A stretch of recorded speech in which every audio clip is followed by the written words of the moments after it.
Hello everyone, welcome to another live challenge. Those of you who do not know, I am doing a 21-day live challenge, even though I missed a few days, but that's all right. So today is 1st of November, as most of you know, and tomorrow is the launch of Small Town Bigger Dreams paperback edition. And I'm really excited with the responses I've been getting, the feedback, and so many congratulatory and thank you messages. And I thought maybe I should invite some of other authors today. uh, Throughout the week we had Akash Garg, we had a few more guests who helped us, and today I'm pretty sure you're going to enjoy this conversation with us, because I've got another very interesting guest today. My today's guest is, if you would have seen the poster, is Shefali Arora, who's an engineer by profession but has a passion for writing. She's been writing poems and stories since childhood, and now she has decided to give a direction to her passion.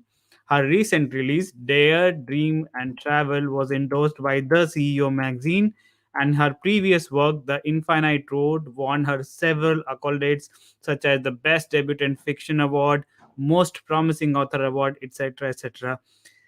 It was also featured among the top 10 books to read in September 2021 by Outlook India.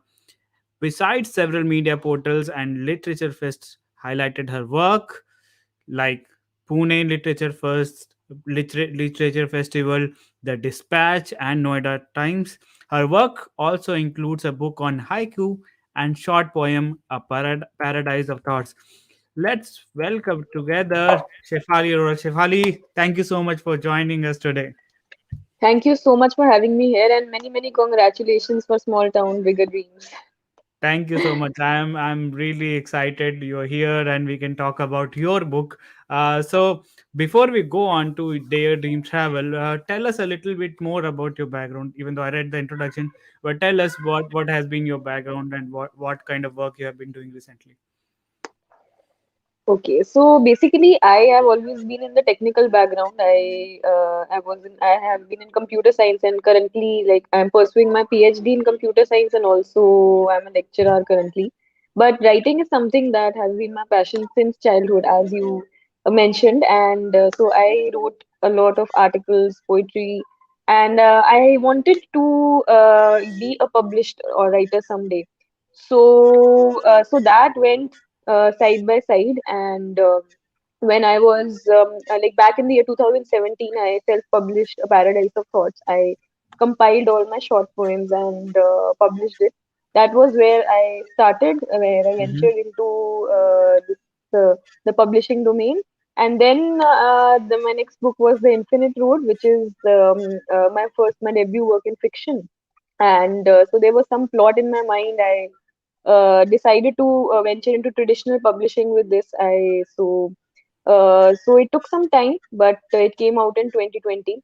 And now recently in 2021, I'm out with the non-fiction. So that is Dare.Dream.Travel. So in the past 3-4 years, I've experimented with different genres, and I'm happy with the way that the work is being received. Both the titles have been received.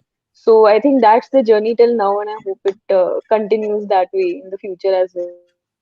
Amazing, amazing. So we are talking to a person who is both into fiction and non-fiction, and that's probably gonna some point I'm gonna touch later. But let's talk about your recent book, Dare Dream Travel. What exactly is this book all about? So, this book actually, I used to do some travel blogging. I used to write on the places I visited. I've never traveled solo. I've traveled with my family and friends, but I really like to jot down the points that I see while traveling or observe about the places. So, like I enjoy traveling and planning travel.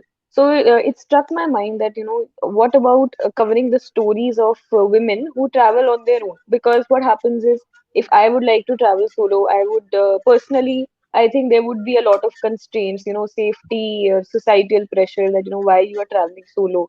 And then I came across this community of travelers on Facebook and Instagram who are actually doing so well, who are going out, exploring places on their own. They're leading travel groups and they are helping other women to travel solo. So that's how the idea struck my mind that I should Mhm. write something that covers these stories that can highlight the concept that solo traveling is actually not as scary, as petrifying as the society thinks.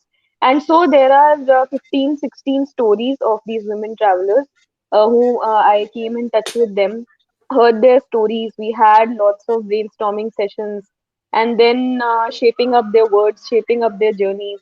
And then I Mhm. compiled it into this anthology, which can very straightforwardly bring forth the idea that how they travel solo. The particular incident from each chapter would take you on down their memory lane. That what particular challenge, like what was that particular incident that really rattled them, or made it difficult for them to complete their journey, but then how they overcame it. So I think it will surely be an inspiration for many women who are planning, or even men who are planning to go out on their own or travel solo.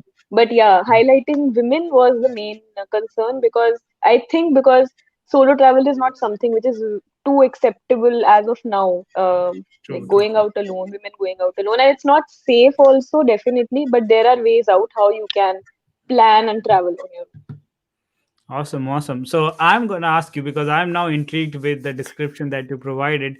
Can you share one of the most interesting story out of the book that really opened your eyes, or amazed you, something like that? Actually, all the stories are close to my heart because we have spent so much time working on them and coordinating with the actual women travel, the faces behind those stories.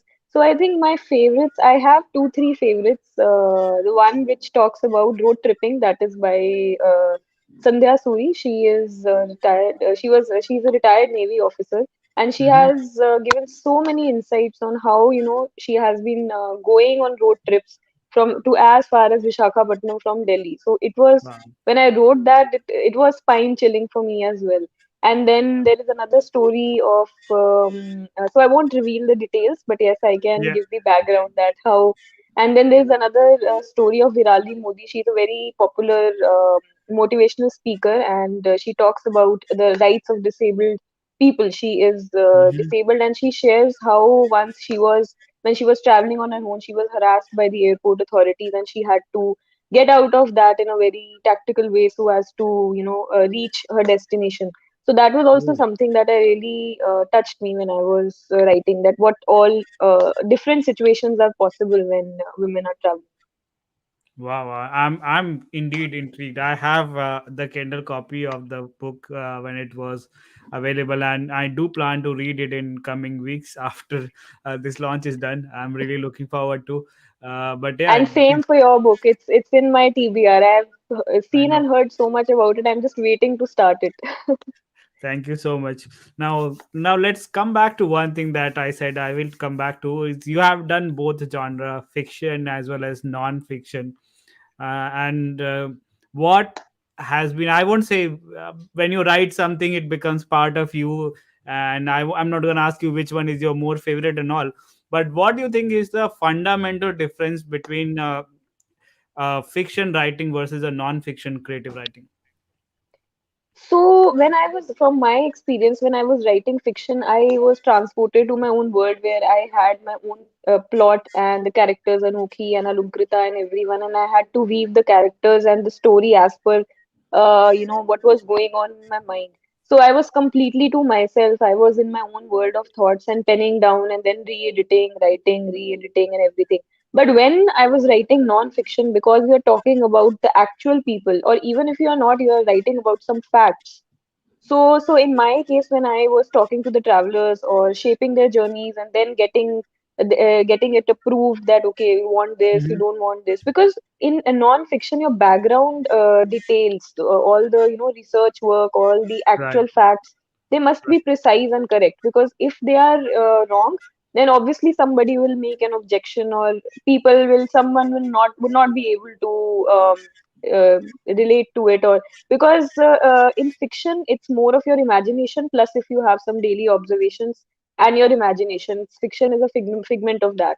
But in non-fiction, more than getting out, you have to get out the emotions through those stories also, through that writing also, you have to.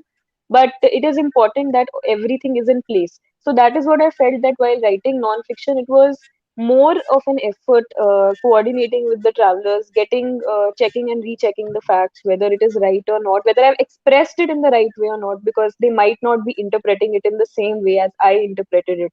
So that was a little difficult as compared to writing fiction, I would say. But then yes, because people are relating to the stories of travelers. So at the end, when your hard work pays off, then you feel good that okay, the people are able to relate to some of the stories at least. Mm-hmm. No, totally agree. I think it is a fundamental difference. I believe personally, I find that fiction writing fiction is a lot more difficult because you don't. I Okay. mean, unless you're writing you were writing inspired by some live events, which I think happens a lot. You have to build a whole new world, which is probably not there, and then you have to do the plotting, character, emotions. While with non-fiction, I think. You don't have to do all of these. You have to do research and make sure that you're putting the point Yes, in the right way, in the right manner to the right people. But I personally feel fiction is still a little tough. But that's again me okay. personally. Yeah, because I had the opposite experience. I was by the end of it, I was like, now I just want to finish this off. It's getting a lot, since it was I think I started writing it around 2 years back, and it took me 2 years to just get everything in place so that there is nothing that is out of place. There's nothing that's hurting somebody or that's not in line with somebody's thought. Maybe because that involved real people, so that's why maybe it Right. was a little more onus on me. Yeah, I think every one of us is different and unique. So now, would you like to talk about Anokhi? Yeah, yeah. Anoki Yeah. is very special. Anoki is somebody who is the character from the Infinite Road, and so basically the Infinite Road. When I talk about the story behind it, it's about a little girl Anoki whom Alunkrita, the protagonist, finds on the roads of her town, and she's a disabled girl. Anoki is disabled. And when Alunkrita brings her home, she decides to give her a future, give her education, work, give her a bright future. But again, the society does not accept her with open arms. And in the midst of all this, Alunkrita faces a lot of chaos in her life. Mhm. Like there's a new neighbor whom she grows fond of. There's her ex who comes back to help her with her startup. So her daily life, as in her routine life, is getting affected by a lot of predicaments. And this little girl is getting affected because Ankita is not able to do anything for her. So in that book, that was completely fiction. It was a part. It was something from the observations when I see such underprivileged kids around, I feel for them, and I think that we ignore them. Even when I Yeah. talk about myself or anybody, we do not give them. We just don't do a bit for them, I feel. So through the book, I wanted to convey a social message through girls like Anoki, that how she was a welcome change in the life of Alunkrita, and how we can do a little a bit for them. And their journey is their journey on this infinite road is something full of hope and positivity. So this is the story, I think, that that readers will be able to connect with the characters, because it will transport them into the world of Alunkrita and Anuki. Sure, sure. So much relatable, and all of us do that. I totally agree to that. I think one more reason for that is we have had so many negative experiences or hearing about that how when you give some money to them, somebody else will Yes, take the correct, money, or correct. there's other I things agree. like yeah. I know one of my friend who used to help them with. Milk, but what he used to do is, whenever he buys the milk and give it to them, he'll open the packet a little bit so that they cannot go back and sell the milk back to the shop owner, and they will actually consume that. So I totally understand. So thank you for doing that. Yeah. Yeah, I agree. There are instances that scare us, and so we are not able to take a step forward. But then there are other ways, like maybe we can collaborate with NGOs, or True, true. then these are a few things that probably, or sponsor a child whom we know. So that Mhm. ways, I think yes, because this is something. If you help them, sometimes it happens. There are scary situations if we are helping them directly. Also, I agree, because there are relatable situations there also. True, true, true. So, what's next for Shefali? You have done fiction, you've done non-fiction. What is next coming up from Shefali? Um, okay, so that is a good question, but I think now I'll go back into writing fiction. I mean, there are a few plots in my mind, but I'm yet Hmm. to just write and give them a proper shape. But I Hmm. think that would be, and yeah, I'm sure that would be fiction only. Now I'm not going right now, like immediately in a year or so, I would not be going into non-fiction as of So when now. you are writing fiction, do you follow that consistent approach, like everyday writing for few, I mean, like 30 minutes, 1 hour, or are you more of a spontaneous that whenever you get time, you'll write it, scribble it, and then maybe compile it later? What is your preferred style? Okay, I'll answer that and then I'd like to know from you also because every author has a different approach, so it's good to hear. Absolutely. For me, what works is when I get time, when I'm free, then I take out some time and I write for 15-20 minutes because it gets a little difficult with your job and daily routine Absolutely. to take out a lot of time. So earlier I used to get more time, so I would spend hours, but now I try to take out 20-25 minutes a day whenever I'm free, and then I start scribbling the thoughts. And what about you? Great question. I think uh, for me also, I think it's a combination of both. When I was doing this small town bigger dreams, I was trying to collect as many ideas or as many stories of myself or others that I wanted to bring up. At that point of time, it was very spontaneous. So I'll whenever I remember, I put it on my phone, or I had a lot of those post-it notes and things like that. So I had a wall where I started posting all the post-it notes more from structure perspective. But when I had a kind of skeleton of these are probably roughly the chapters that's going to be 25, 26 chapters or so, and these are the kind of stories. Then when I get into the actual writing, then I became quite consistent in terms of setting up my desk and going for 7 to 7:30 a.m. Because that was a time I used to feel like this is my creative time. And then once you are done with that, you get into the office things, you'll be full Yes, busy, and by the end of the correct, day you'll correct, be exhausted. So I correct. am anyways a morning person, so I like doing all this creative work in the morning. So became very consistent Okay, for a few weeks. I was every day for 30 minutes I was writing, and putting those stories, putting words onto the skeletons that I had built. So it was first spontaneous, and then it became more structured approach. structured. Great, great. So yeah, now if you have to give uh, one thing or one inspiration, one message to the readers of Small Town Bigger Dreams, what would Sefali Arora say? Okay, so I would like to tell the readers that the title itself is so catchy that anybody would like to grab a copy of it. So when Ritosh came out with this book, that is something, and the cover really fascinated me. It's something that you'll like to open the pages and see, okay, what's there inside. So I would request all the readers to go ahead, read the book, and definitely share your feedback, and I am also waiting to read this interesting book, and I will share my feedback with you very soon. Absolutely, absolutely. I'm really, really looking forward to it, Shefali, and all the best to you too. And you've done some great work both in the fiction and non-fiction. And also, it was great Thank you so talking to much. you today. Yeah. Thank you so much, and all the best for the launch tomorrow. Thank you so much. And yeah, I'm still figuring out what to do tomorrow, but yeah, I'll keep doing something or other. Uh, so that was Safari Arora, an author, an acclaimed author, I should say, who's written two times already on the third book now. So until next time, I hope to do some more things probably later today and tomorrow. Until next time, as I say all the time, keep learning, keep growing, and keep going out of your comfort zone. This is Aritosh, and I'll be back maybe later today or tomorrow for sure. If you have not done, please go ahead and pre-order. Yeah, for today you can say pre-order Small Town Bigger Dreams. From tomorrow it will be order Small Town Bigger Dreams. I put the link in the chat.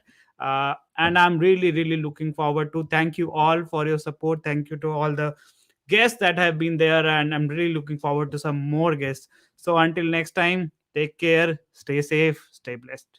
Thank you so much.